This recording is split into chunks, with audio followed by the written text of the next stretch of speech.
성도 여러분, 참으로 행복한 날입니다. 오늘은 우리 하나님께서 우리에게 허락하신 즐겁고 복된 날입니다.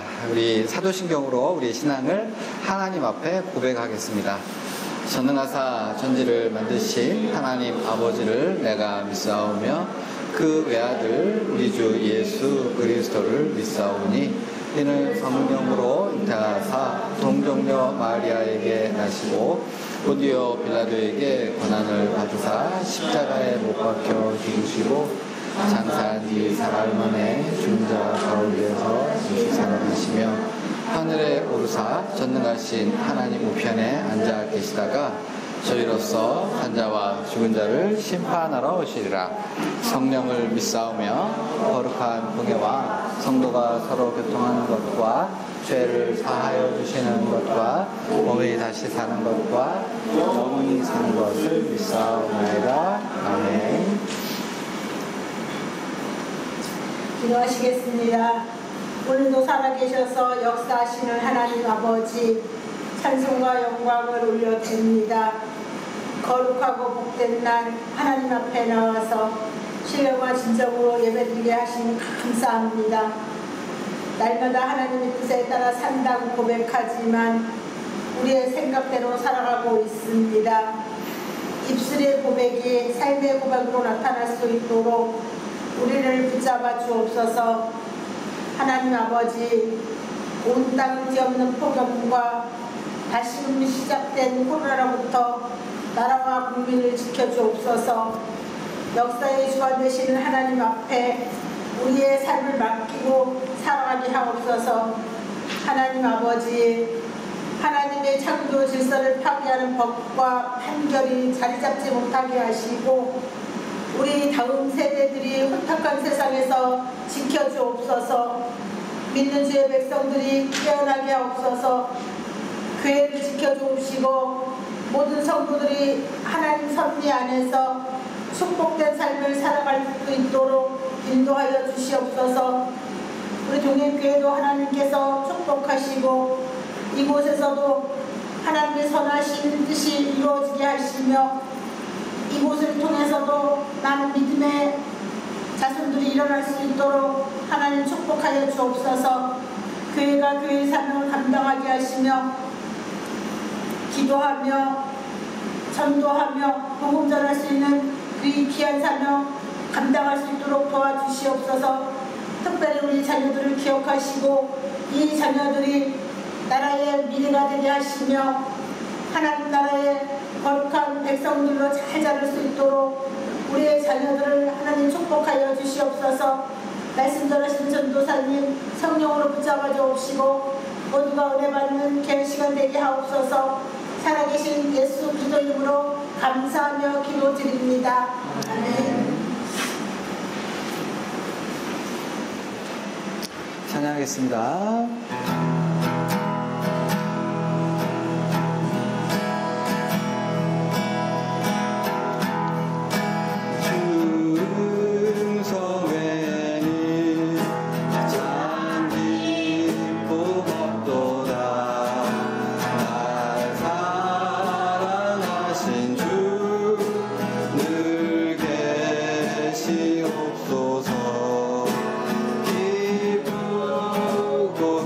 기쁘고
오늘 우리가 같이 은혜를 나눌 하나님 말씀은 마가복음 5장 34절 한 절 되겠습니다. 예수께서 이르시되 따라 내 믿음이 너를 구원하였으니 평안히 가라 내 병에서 놓여 건강할지어다. 아멘. 오늘 우리가 봉독한 마가복음 5장에는요, 세 종류의 사람이 나옵니다. 마가복음 5장에는 세 종류의 사람이 나오는데, 첫 번째는 한 남자가 나오고, 한 여인이 나오고, 마지막으로, 우리 주은이 같은 한 12살 먹은 여자 어린 아이가 나옵니다. 그리고 이 세 명은 각각 아주 치명적인 심각한 문제를 가지고 있었는데, 남자는요, 어린이 설교에서 나왔듯이 귀신 들린, 그러니까 군대 귀신이 들려 있었던 심각한 문제가 있었고, 두 번째 여인은 혈루증으로 십수년을 고생을 했었던 여인이 나오고, 마지막으로는 가장 심각하게 야이로의 딸, 그 여자 어린 아이는 죽음을 당했던 그런 심각한 상황이었고요.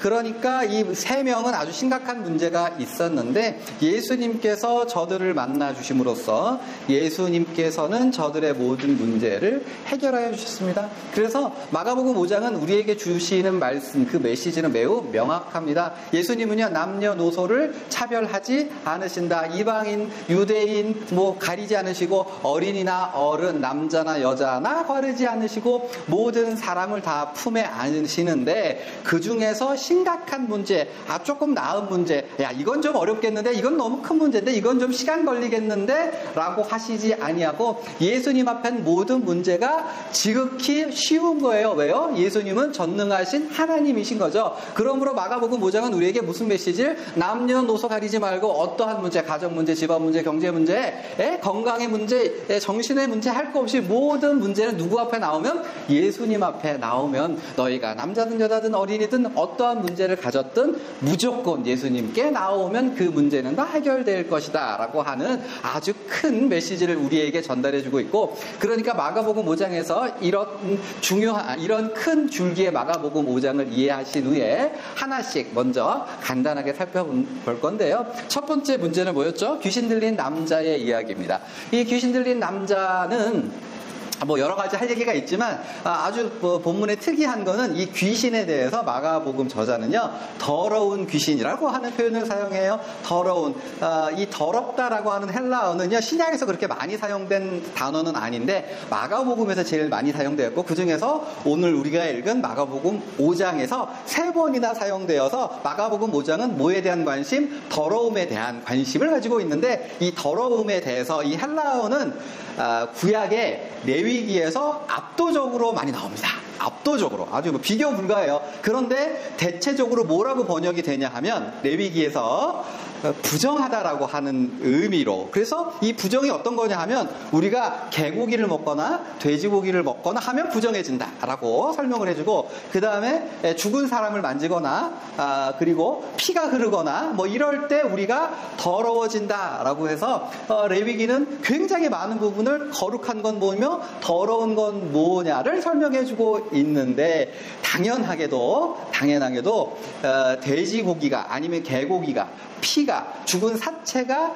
진짜로 우리에게 부정을 입히기 때문에 그렇게 설명한 것이 아닙니다. 뭐예요? 영적인 의미를 우리에게 가르쳐 주시기 위해서, 레위기를 통해서 우리에게 영적인 진리를 알려주기 위해서 시청각 교육으로서 그런 표현을 사용하신 거죠. 그러니까 이러한 것들이 우리에게 가르쳐 주는 진리를 뭐냐? 정함과 부정함의 그 기준을 알려주시는 건데, 아주 쉽게 제가 단적으로 설명드릴 수 있어요. 뭐냐면, 돼지고기나 개고기를 우리가 먹잖아요. 먹으면 그게 소화가 돼서 영양분이 돼서 우리 몸을 구성하고, 그게 에너지가 돼서 우리가 기구동작하고 활동하게 되죠. 그런 것과 마찬가지로 여기서 중요해요. 하나님께 합당하지 않은 것이 우리 속에 들어와서 우리의 생각이 바뀌고 마음이 바뀌고 활동을 하게 되면 그게 뭐예요? 더러운 거예요.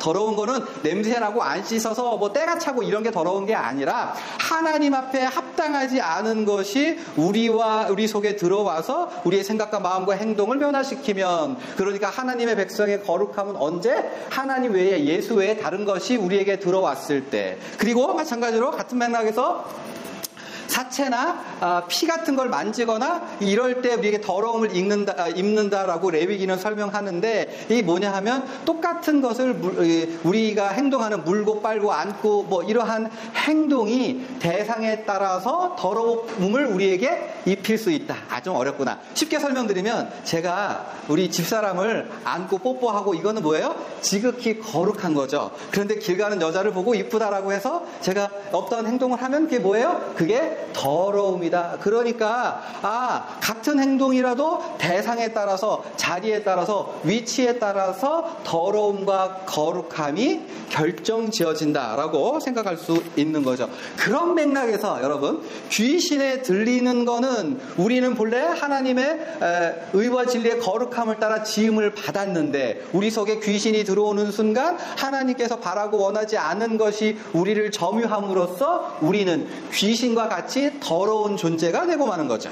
원리를 이해하셨나요? 더러운 귀신이라고 할 때 우리는 그것과 접촉하지 말서는 안 되고, 우리에게 영향을 미쳐서도 안 됨에도 불구하고 강압적으로 들어오게 되면 우리도 마땅히 마땅한 더러운 존재가 되고 만다. 자, 여기서 힌트를 얻으실 수 있어야 되죠. 우리가 일상을 살아갈 때에 하나님 앞에 합당하지 않은 그런 세상 풍조라든지 탐욕이라든지 분노 같은 것이 확 일어나가지고 자기를 제어 못하고 막 화를 내면 이게 뭐예요? 더러운 거예요. 흔히 금욕주의에 대한 오해가 있는데, 마틴 루터 시대 때만 해도 사람이 자기를 막 괴롭히고 굶고 막 몸을 해하면 그게 거룩한 거라고 생각했던 때도 있어요. 내가 하나님께 가까이 나가기 위해서, 육체를 죽이기 위해서 막 피를 내고 상처를 내고 막 팔을 자르고 굶고, 근데 그게 뭐예요? 이런 기준에 비춰보면 더러운 거예요. 더러운 거. 동성애만 더럽냐가 아니라 하나님 보시기에 합당하지 않은 행동을 하는 그 모든 것, 우리에게 들어와서 우리를 제어 못하게 하고 우리로 하여금 그렇게 하지 말아야 행동을 하는 모든 것들은 다, 그래서 미움, 다툼, 시기, 질투, 그리고 우리가 흔히 사로잡히기 싶은 허영, 세상적인 욕망, 이게 우리에게 영향을 미치면 그게 뭐라고요? 더러운 거라고요. 예수께서는요, 이 남자의 귀신을 강권적으로 이제 내쫓아 주심으로써, 제정신이 들게 하심으로써 우리에게 어떠한 교훈을, 너희는 세상 풍조, 세상 철학에 물들지 말고 오직 예수, 오직 하나님의 말씀으로만 순결하게 살아야 할 것을 우리에게 교훈해 주시고 있는 거죠. 두 번째로, 혈루증 여인이에요. 혈루증이라고 하는 건 피가 몸에서 계속 나는 거고, 12년 동안 앓았고 많은 의사에게 고생을 했고 재산도 날렸고, 그리고 본문에 나오지 않지만 아마도 친척도 없고 친구도 없었을 거예요. 왜냐하면 이스라엘 율법에 의하면 피를 흐리는 상태는 어떠한 상태? 부정한 상태. 부정한 여인과 접촉하는, 심지어 그 여자가 앉은 자리에 다른 사람이 앉으면 두 번째 앉은 사람도 부정함을 입는다라고 율법에 규정되어 있어요. 그러니까 이 여자는 코로나 걸린 사람처럼 취급을 받았을 겁니다. 그러니까 사회적으로 왕따가 됐을 거고, 모든 관계가 끊어지고 있는 재산도 다 해서 소망도 없는 상황에서 소문을 들었으니, 야, 예수님이란 분이 있는데 그분은 모든 병과 질병을 고쳐주신다더라. 그 말을 들을 때 뭐가 들어왔어요? 믿음이 들어왔어요. 야, 내가 예수님의 옷자락만 잡으면 병이 낫겠거니 해가지고 예수님이 온다는 소문을 듣고 막 달려간 거예요. 막 달려갔더니 예수님이 혼자서 열중샷 하고 기다리시는 게 아니죠. 그 주위에 BTS 뺨칠 정도로 수많은 팬들이 빽빽하게 있는 거예요. 아이고, 저렇게 사람이 많으니 나는 포기라고 한 것이 아니라 뭐 했대요? 신발끈을 다시 묶었대요. 물론 그 얘기는 성경에 없어요. 신발끈을 다시 묶고 치마를 동이고 그 사람들이 있는 곳으로 팍 달려가서 어떻게 했을까요? 제 상상력에 의하면 머리를 집어넣었을 것 같아요. 머리를 넣고 이렇게 해가지고 헤엄치듯이 막 가는데 욕을 먹었을까요? 안 먹었을까요? 사람들에게 채였을까요? 막 머리는 헝클어지고 사람들이 이 여자가 미쳤냐, 제정신이냐 막 욕설을 하고 그랬을 텐데, 그럼에도 불구하고 죽어라는, 난 죽기 아니면 까무러치기라고 하는 생각을 가지고 팍 해가지고 저 앞에 예수님이 있어서 옷자락 해서 마침내 딱 잡았을 그때에 이 여인도, 예수님은요, 자신의 능력이 나간 걸 깨달으셨고, 여인은 그 순간에 병의 근원이 마른 것, 병이 치유함을 받은 것을 깨달았어요. 근데요, 이 본문에서 진짜 중요한 포인트가 있어요. 병이 나았다는 게 아니고 굳이 예수님께서는요, 그 병이 나은 사실을 공개적으로 모든 사람 앞에서 드러냈어요. 그 이유가 뭐예요? 이 여인의 행동이 너무 사랑스러우셨어요. 예? 그래가지고 이 여인에게 뭐라고 선언해요? 네 믿음이 너를 구원하였으니 평안히 가라. 이게 사실의 언어인 것 같지만 사실의 언어가 아니라 칭찬이에요.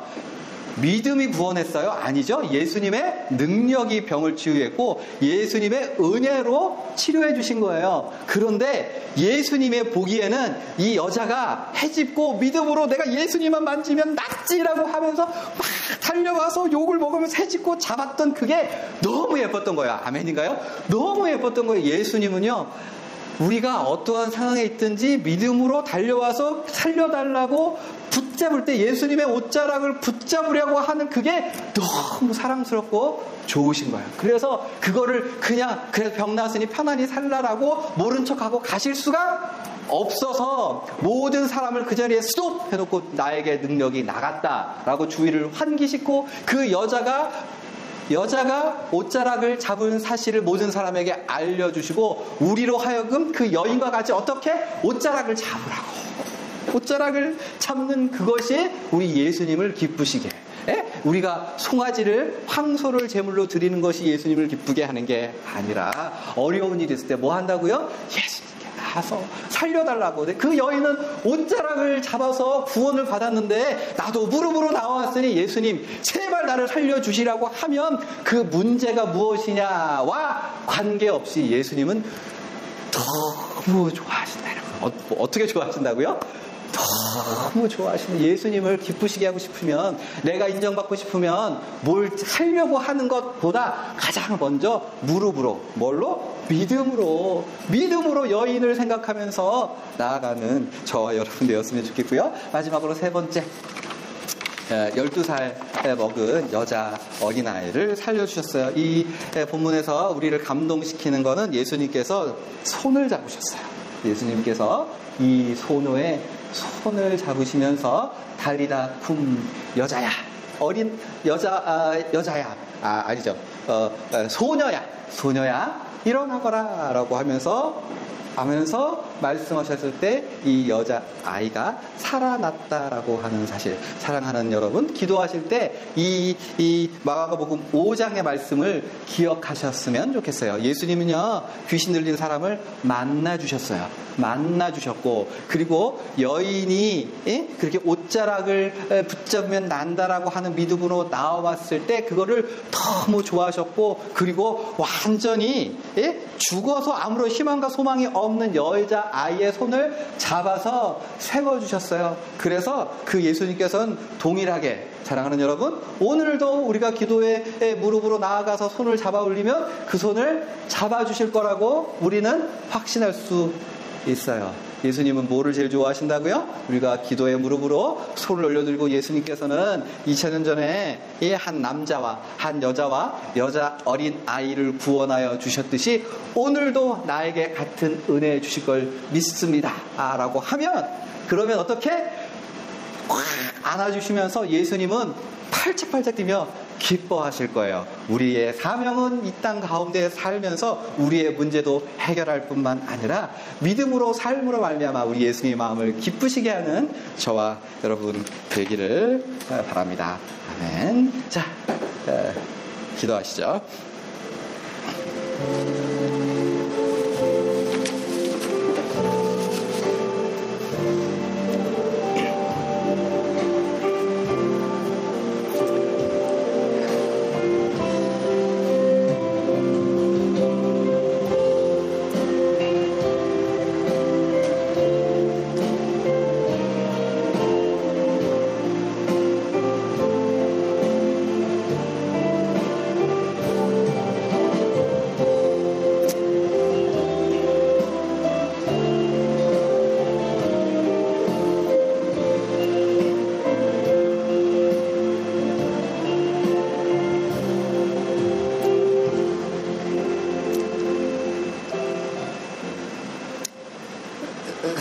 살아계신 아버지 하나님, 우리가 딱 한 가지 예수님을 믿음으로 붙들어내는 것 한 가지면 충분함을 오늘 우리는 배웠습니다. 사실 우리는 이 땅 가운데 살면서 지혜도 필요하고 능력도 필요하고 학벌도 필요하고 직업도 필요하고 여러 가지 많은 것이 필요하지만, 그러나 딱 한 가지만 있어야 된다면 우리는 사랑의 아버지 하나님, 예수님을 붙들겠습니다. 예수님을 믿겠습니다. 이 한 가지를 붙들고 살아내는 우리 모두가 되어질 수 있도록 주님 주장하여 주옵소서. 감사드리며 살아계신 예수님의 이름 받들어 기도하옵나이다. 아멘. 하늘에 계신 우리 아버지여, 이름이 거룩히 여김을 받으시오며 나라가 임하시오며 뜻이 하늘에서 이루어진 것 같이 땅에서도 이루어지이다. 오늘 우리에게 일용할 양식을 주시옵고 우리가 우리에게 죄 지은 자를 사하여 준 것 같이 우리의 죄를 사하여 주시옵고 우리를 시험에 들게 하지 마시옵고 다만 악에서 구하시옵소서. 나라와 권세와 영광이 아버지께 영원히 있사옵나이다. 아멘. 고맙습니다.